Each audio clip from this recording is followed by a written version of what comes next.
আষাঢ় মাস বর্ষার সময় একটু বৃষ্টি মানেই ভিজে যাওয়া, কিন্তু জানেন কি এই ভিজে যাওয়া হতে পারে আপনার অসুস্থতার কারণ? তো চলুন প্রথমে জানি বৃষ্টিতে ভিজলে কি করবেন।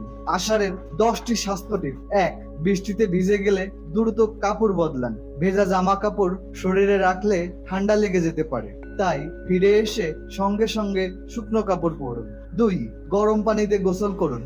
বৃষ্টির পানিতে নানা রকম জীবাণু থাকে, তাই ভিজে গেলে গরম পানিতে গোসল করলে সংক্রমণের ঝুঁকি কমে। 3. হালকা গরম খাবার খান। বৃষ্টির দিনে স্যুপ, খিচুড়ি, আদা চা এগুলো শরীর গরম রাখে আর রোগ প্রতিরোধে সাহায্য করে। 4. ভেজা জুতা বা মোজা তাৎক্ষণিক খুলে ফেলুন, নাইলে ফাঙ্গাস বা ইনফেকশন হতে পারে। 5. বাহিরে রাস্তার খাবার এড়িয়ে চলুন।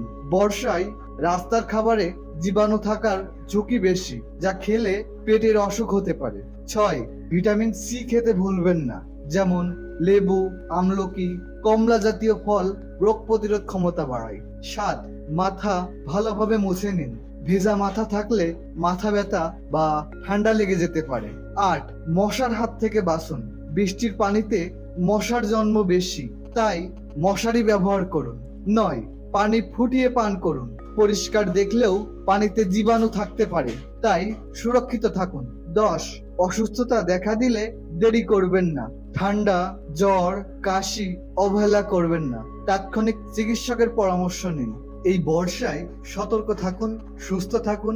ভিডিওটি ভালো লাগলে লাইক, কমেন্ট, শেয়ার এবং সাবস্ক্রাইব করুন। আমাদের সাথেই থাকুন। ধন্যবাদ।